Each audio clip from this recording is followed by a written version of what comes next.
Do you want to know what it takes to become a millionaire? Here are 5 crucial questions that we had to answer in order to become millionaires at 35 and retire at 38. So, here are those questions answered.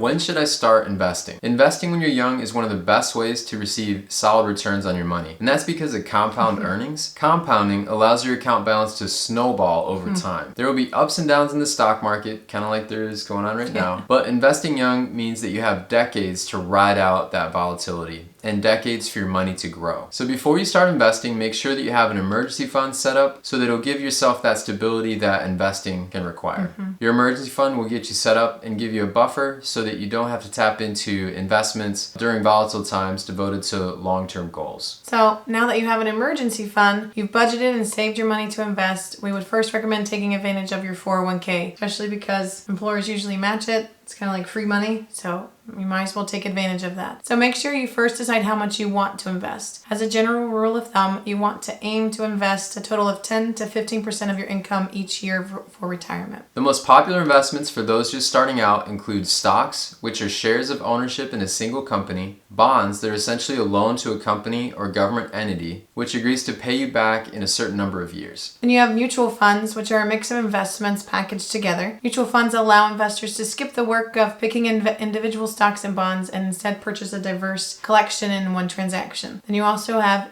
exchange traded funds or ETFs. They're like a mutual fund, but an ETF holds many individual investments bundled together. The difference with that is that ETFs trade throughout the day like a stock and are purchased for a share price. Then, after all that, pick your investment strategy, which depends on your savings goals, how much money you need to reach them, and your timeline. Should I invest in cryptocurrency? It's possible to get filthy rich by investing in cryptocurrency this year. And then again, it's also possible that you'll lose all the money that you invested in cryptocurrency. How can this be true? Investing in crypto assets is risky, but it's also has the potential to be extremely profitable. Cryptocurrency is a good investment if you want to gain direct exposure to the demand for digital currency, while a safer but potentially less lucrative alternative is to buy stocks in companies that have exposure to cryptocurrency. Many cryptocurrencies like Bitcoin and Ethereum are launched with lofty objectives, which may be achieved over the long term. So while the success of any cryptocurrency project is not assured, if a crypto project achieves its goals, then early investors could be richly rewarded over the long term. Owning some crypto can increase your portfolio's diversification since cryptocurrencies such as Bitcoin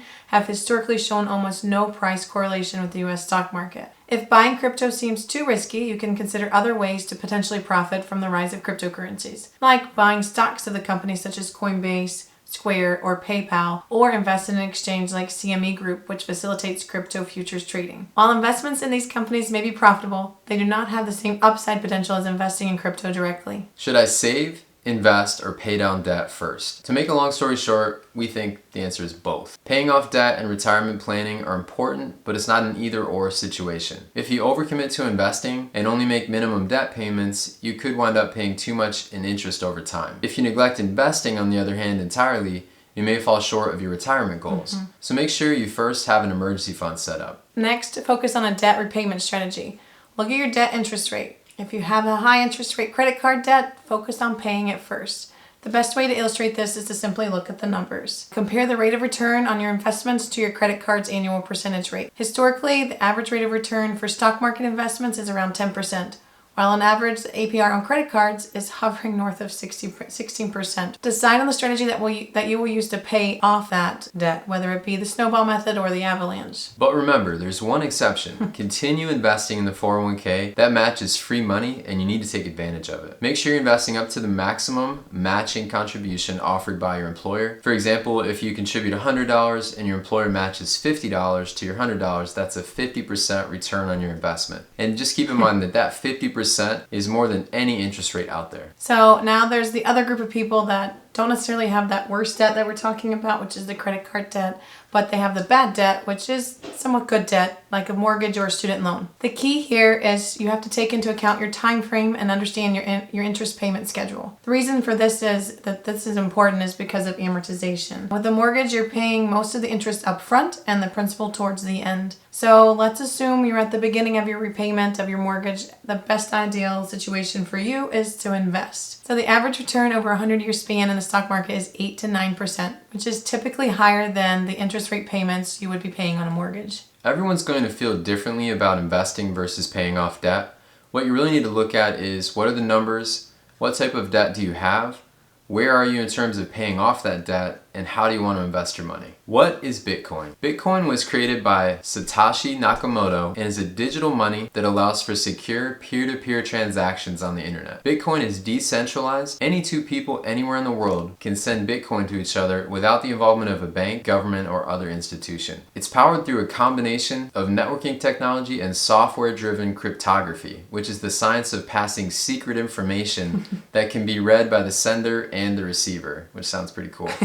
This creates a currency backed by code rather than physical value, like gold, silver, or trust in a central financial authority. The price of one Bitcoin has grown substantially. In April 2011, the price was $1. By the fall of 2021, it was setting all-time highs above $65,000. That's crazy. If only we were those people. I know. Depending on your goals, Bitcoin can function as an investment vehicle, a store of value similar to gold, a way to transfer value around the world, and even just a way to explore an emerging technology. With a speculative asset like Bitcoin, it's better to start off with why you should be wary. There's price volatility, there are hacking concerns, there's limited but growing use, it's not protected by the SIPC, and this is like the FDIC, which you guys have probably heard about, but it's ultimately protection for the investors up to $500,000 for securities and cash. Now, on to the good side for Bitcoin. It provides a private, secure transaction anytime with fewer fees. There's potential for very large growth, and it's a decentralized currency. What does net worth mean, and why should I care? Net worth is the assets minus the liabilities, and it's a snapshot of your overall financial health. It's important to track this over time so that this can ensure that your wealth is growing and moving in the right direction. Net worth is the best way to understand your financial health. Your net worth isn't about your income. Your income doesn't even factor into your net worth.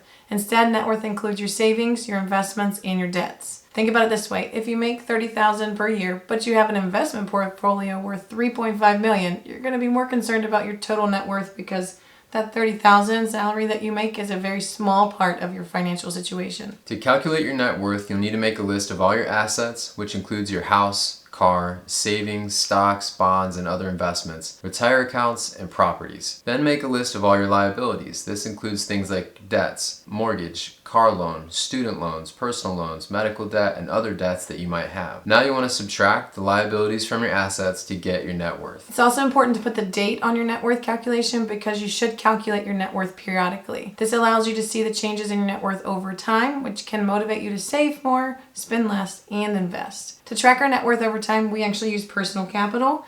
They're a financial planning, money management, investing app in one. To help our channel grow, we ask you guys to do 3 things for us. Make sure to give us a thumbs up, hit the notification bell, and subscribe to our channel. Also, check out this video where we share our story about becoming millionaires at 35 on a low income with 3 young children. And watch our personal finance playlist so that every penny you earn and save is invested wisely. Bye. See you Bye. later. Thanks, guys.